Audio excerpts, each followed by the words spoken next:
There is a tiny dot in the western Pacific Ocean, a fragment of land so small that you can drive across its entire length in just over 30 minutes. To the untrained eye, it looks like the ultimate postcard escape, an isolated tropical paradise defined by swaying palms and crystal-clear lagoons.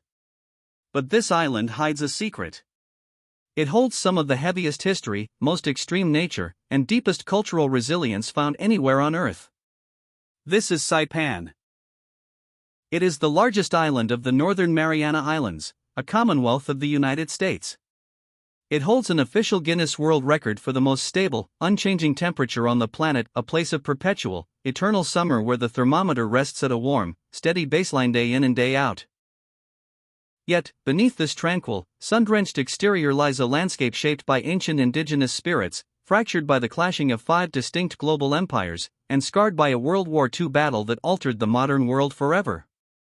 If you come to Saipan looking for just a beach, you are missing the point entirely. The past here isn't buried away in dusty library basements or pristine museum glass. It rests in the shallow coral reefs, it hides in the dense jungle canopies, and it breathes through the customs of the people who still call it home. Today, we are pulling back the layers of paradise to explore an island where tragedy and beauty live side by side. To understand Saipan, you first have to understand the volatile, extreme geology that created it. Millions of years ago, tectonic forces pushed the Pacific Plate beneath the Philippine Plate, giving birth to a volcanic arc. Saipan is the peak of one of those ancient underwater structures, ringed over millennia by growing coral reefs that eventually turned into massive limestone cliffs. The most breathtaking example of this geological poetry is a place known simply as the Grotto. Located on the rugged northeastern coast, the Grotto looks from above like a giant, gaping sinkhole in the earth. To reach it, you must descend over 100 steep, slippery concrete steps into a cavernous limestone bowl. The air down here shifts instantly, it becomes cool, damp, and heavy with the booming echo of crashing waves. At the bottom sits a pool of water so intensely blue it looks entirely unnatural, like liquid neon. What makes the Grotto a world-renowned wonder isn't just what you see from the surface, but what lies beneath. The pool is fed by 3 massive underwater limestone tunnels that cut straight through the cliff face, connecting the cavern directly to the open, deep blue waters of the Pacific Ocean. When the sunlight hits the outer sea, it filters through these subterranean chambers, casting a brilliant, shimmering radiance upward into the cave. It is an exhilarating, dangerous playground for divers, where the surge of the ocean breathes in and out of the rock like a living lung. But the Grotto is just a preview of the scale of this region. If you travel inland and climb to the top of Mount Tapochau, the highest point on the island, you are treated to a panoramic, 360-degree view of the entire territory. Stand at the summit, and you are only looking out at an elevation of about 1,555 feet above sea level. It feels modest. But context changes everything. Just a short distance off the eastern coast of Saipan lies the Mariana Trench, the deepest abyss on the planet. Mount Tapochau sits directly on the edge of this subduction zone. If you were to measure this mountain not from sea level, but from its true base at the bottom of the neighboring trench, you would realize you are standing on the slope of an underwater mountain taller than Mount Everest. Saipan is quite literally a fragile limestone balcony overlooking the deepest canyon in the universe. Because the island is so compact, much of its wild, untamed nature remains hidden away from the main coastal roads. To find it, you have to leave the comfort of the resorts behind and embark on what the locals call a boonie stomp. This isn't just a casual hike, it is a rugged, humid trek through dense, tangled jungle, over jagged volcanic rock, and down steep clay trails. Our destination is one of the most protected and visually striking areas on the island, Forbidden Island. Located on the southeastern coast, this flat-topped, rocky islet acts as a natural fortress, cut off from the mainland by a treacherous, wave-swept rocky causeway.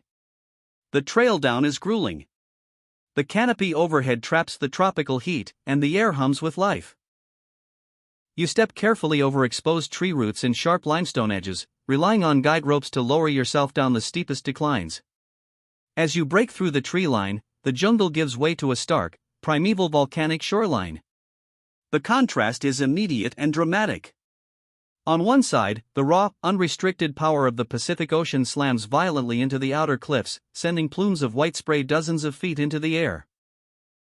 On the other side, protected by the barrier of Forbidden Island itself, lies a series of calm, hidden tide pools. These pools are natural, crystal-clear aquariums. They are filled with thriving coral formations, darting neon fish, and juvenile reef sharks seeking refuge from the rough outer seas. Standing on this isolated shore, surrounded by the deafening roar of the ocean and the complete absence of modern development, you get a profound sense of what Saipan looked like thousands of years ago, long before the first ships appeared on the horizon. Long before Saipan became a point of interest on global military maps, it was the cherished home of an ancient, seafaring civilization. For over 3,000 years, the Chamorro people thrived across these islands, developing master navigation skills that allowed them to traverse thousands of miles of open ocean in outrigger canoes. Later, in the 19th century, they were joined by the Carolinian people from the islands to the south, creating the dual indigenous identity that defines Saipan today. The most enduring physical remnants of the ancient Chamorro culture are the enigmatic Latte Stones. Found hidden in the jungles and preserved in public parks, these structures consist of two distinct parts: a vertical limestone pillar called a haligi, capped with a large, hemispherical stone called a tassa. To the casual observer, they look like miniature Stonehenges. In reality, they served a highly practical, architectural purpose. Built in parallel rows, these stone pillars functioned as foundation stilts to elevate thatched roof living spaces, protecting them from the damp ground, tropical pests, and storm surges. The engineering required to quarry, transport, and assemble these massive stones using only primitive tools speaks to a highly organized, sophisticated society. But the connection to the ancient past isn't just physical, it is deeply spiritual. If you talk to locals today, they will tell you about the Taotaomona. The word translates literally to the people of before, the spirits of the ancient ancestors who are believed to still inhabit the island's wilderness. This is not treated as a dead myth or a gimmick for tourists, it is a living part of modern island etiquette. It is an unwritten cultural law that before you enter a dense patch of jungle, harvest wild fruit, or walk beneath the sweeping, tangled roots of an ancient banyan tree, you must speak aloud and respectfully ask the Taotaomona for permission to pass. To disrespect the spirits is to invite bad luck, sudden sickness, or disorientation in the woods. This deep, generational reverence creates an invisible bridge between 21st century life and the ancient spirits of the Pacific. The isolation of ancient Saipan would shatter as the age of global exploration took hold. Because of its strategic location in the western Pacific, this small island became a geopolitical prize, trapped in a relentless game of musical chairs among global superpowers. In just over a single century, Saipan was ruled by 5 different nations. First came centuries of brutal Spanish colonization, which drastically altered the indigenous population. Then, following the Spanish-American War in 1898, the island experienced a flash of American oversight before being sold to the German Empire. After World War I, control shifted yet again when the League of Nations mandated the island to the Empire of Japan, turning Saipan into a massive sugarcane plantation and a critical, heavily fortified military bastion. By 1944, Saipan had become the linchpin of Japan's inner defense line. For the United States military, capturing Saipan was an absolute strategic necessity.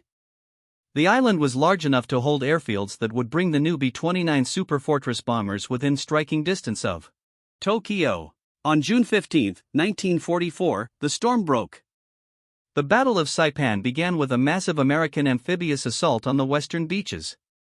It was a brutal, relentless 3-week campaign fought through sugarcane fields, dense jungles, and jagged limestone caves. The fighting was so fierce and the casualties so high that military historians would later dub Saipan the D-Day of the Pacific. Today, the physical scars of that conflict are everywhere, refusing to be erased by time. If you walk along the clear waters of Microbeach, you can look out into the shallow lagoon and see the rusted hulls of American Sherman tanks still resting exactly where they were disabled over 80 years ago. They stand as silent, metallic monuments, barnacles growing over their armor plating while colorful tropical fish swim through their open hatches.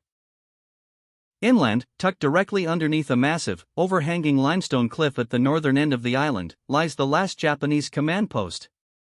Here, you can walk inside a cramped, reinforced concrete bunker that still bears the violent, jagged blast marks of American naval artillery shells. But the most harrowing, somber locations on the island lie at its northernmost point, Banzai Cliff and Suicide Cliff. As the Japanese military realized defeat was inevitable, a wave of desperate, tragic propaganda took hold. Believing the false, terrifying rumors that captured civilians would be tortured, thousands of Japanese soldiers and civilian families made a heartbreaking choice. At Banzai Cliff, they walked to the edge of the sheer rock walls and leapt directly into the churning, jagged rocks of the ocean below. At Suicide Cliff, hundreds more threw themselves from the towering mountain precipice. Today, these cliffs are quiet, profoundly somber places of international pilgrimage. They are dotted with peace memorials, statues, and layers of colorful paper cranes left by visitors from Japan, America, and the local community. The wind that sweeps across these heights is heavy, carrying the weight of a tragedy that the island will never forget. How does an island community heal from the deep traumas of colonial handoffs and catastrophic world warfare? The answer lies in the incredible adaptability and warmth of Saipan's modern society. Instead of being broken by the historical forces that collided on their shores, the people of Saipan took those disparate cultural threads and wove them into a vibrant, unique modern identity. Nowhere is this beautiful cultural fusion more alive than at the weekly Garapan Street Market. As the tropical sun dips below the horizon, the central district transforms into a bustling celebration of sight, sound, and aroma. The heavy history of the morning fades into an atmosphere of pure community joy. The air fills with the savory, sweet smoke of charcoal grills, the upbeat rhythms of island music, and the chatter of multiple languages. Here, you see Chamorro, Carolinian, Filipino, Japanese, Korean, and American influences blending seamlessly. Saipan is an island that defies simple definitions. It is too small to be a global metropolis, yet its historical footprint is massive. It is too beautiful to be defined by its tragedies, yet too profound to be treated as just another generic resort vacation destination. It is a place where a rusted tank in a turquoise lagoon isn't a contradiction, but a profound statement about the enduring power of nature over the conflicts of humanity.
When you leave Saipan, you don't just leave with a tan or a suitcase full of souvenirs.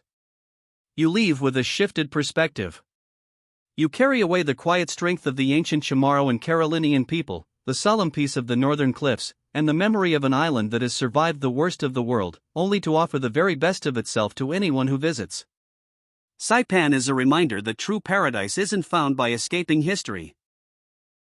It is found by embracing it, learning from it, and building something beautiful on the other side.